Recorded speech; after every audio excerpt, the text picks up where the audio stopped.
Hello there. And while we talk about Partygate, tensions over the Ukraine continue to mount.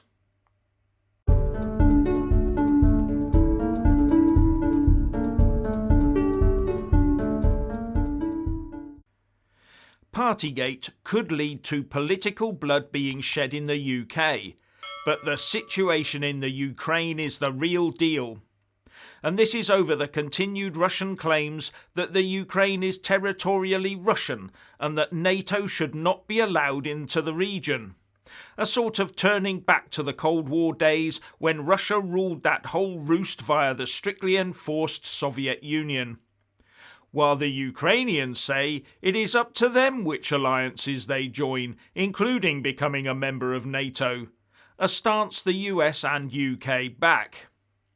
But Russia has stated that unless its demands are met, we'll have to take necessary measures to ensure strategic balance and eliminate unacceptable threats to our national security. And they go on further to say that a crisis on the continent may arise with unpredictable consequences for European security. Vladimir Putin is still building his forces up just to the east of the Ukraine, and rumours have been swirling that he might even engage in a form of false flag claim of an attack on Russian forces by Ukrainian troops.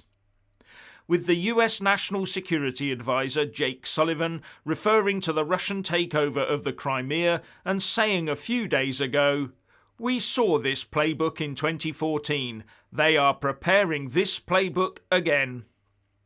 Poland's Foreign Minister Rau, who is now the chair of the Organisation for Security and Cooperation in Europe, the OSCE, warned that Europe was facing the greatest risk of war for decades. It seems that the risk of war in the OSCE area is now greater than ever before in the last 30 years, he said. For several weeks we have been faced with the prospect of a major military escalation in Eastern Europe.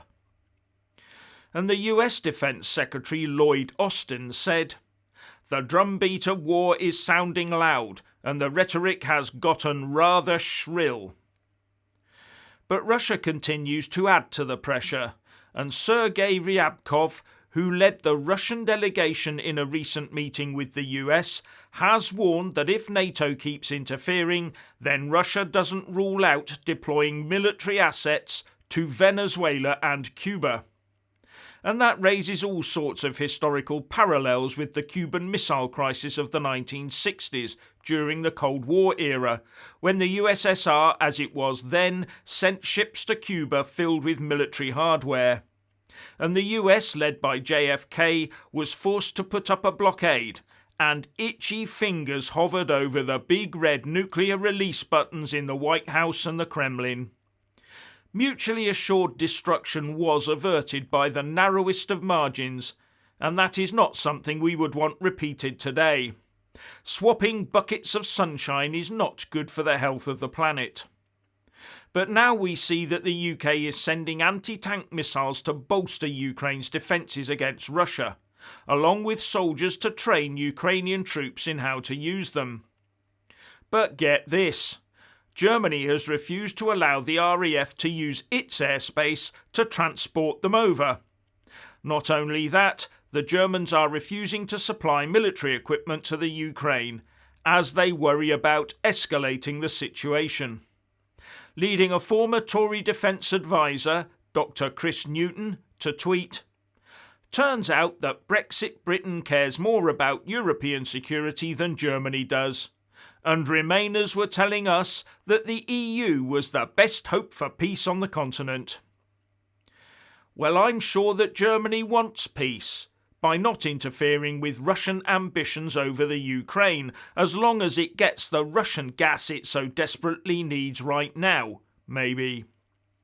And the German Foreign Minister Annalena Baerbock said that Germany was prepared to have a serious dialogue with Russia, because diplomacy is the only way to defuse this highly dangerous situation. Anyway, the UK Defence Secretary Ben Wallace briefed MPs that conflict with Ukraine would be a very, very bloody war for both Ukraine and Russia, and that the UK is providing a new security assistance package to increase Ukraine's defensive capabilities. We have taken the decision to supply Ukraine with light anti-armour defensive weapons systems. A small number of UK personnel will also provide early stage training for a short period of time before then returning to the United Kingdom. And all this fractured Western response is a result of a combination of a weak US president in the form of Joe Biden and the total lack of energy security within the EU and also in the UK. And Putin has his hands on the gas pipeline spigot. What a stupidly short-sighted position our politicians have got us into over the last couple of decades or more. Then there's this modern belief that we no longer need any armed forces of note, that we can somehow build up an army, navy and air force if and when any new threat emerges. Well, here's a real and present danger, and suddenly there's little we can do except hope that Ukraine can hold out, or that the region turns into a new, ungovernable Afghanistan for the Russians. But would you want to live under the rule of Putin? If NATO was still a true deterrent with cohesive muscle, I doubt Russia would be so keen to mobilise on the Ukrainian border. But all that takes political will. And now for a couple of snippets of good Brexit news, and they are worth waiting for. But before I get onto that, I just want to say a massive thank you to all my Super Thanks, Patreon and PayPal supporters, as well as those that do buy a mug with my mug on it. Links in the descriptions box below. You really do help me keep this channel going. Now, the first snippet of good Brexit news is that the UK has a new friendly face in the European Union. This has come about after the sad death last Tuesday of Italian politician David Sassoli, who was the President of the EU Parliament. And MEPs in Strasbourg voted today to choose, out of 4 candidates, Roberta Metsola, an MEP representing Malta. Now, the thing about Metsola is that she's within a political grouping that is seen as a bit more UK friendly than most. With the Express reporting, Maltese MEP Roberta Metsola from the centre-right European People's Party, the EPP, won a landslide victory. Ms Metsola is part of a more UK-friendly political body within the EU, and this move will likely bring positive change for the UK. Well, let's hope so.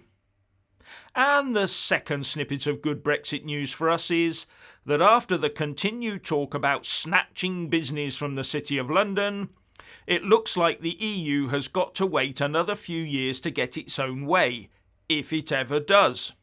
Because news is emerging that the EU Commission will be extending the ability for EU banks to use euro clearing facilities in London from June 2022 until the end of June 2025. Another 3 years. A spokesperson for the head of the EU Commission Financial Services Brief, Irish politician Mairead McGuinness, is quoted by Reuters as saying, "We are now consulting member states on this draft equivalence decision, which will take the form of an implementing act. We envisage to propose an extension of the equivalence decision of 3 years until the end of June 2025. The EU will also be having a public consultation on how to attract euro clearing and relocate it into the bloc. It's not turning out as easy to cripple the City of London as Brussels and our Ramona Brigade thought. In fact, the longer this goes on, the harder it will probably get. Anyway, what's your opinion on the Ukraine? Please like and comment below. Please subscribe and like this video, buy a mug and support me on Patreon or PayPal, and thank you for watching.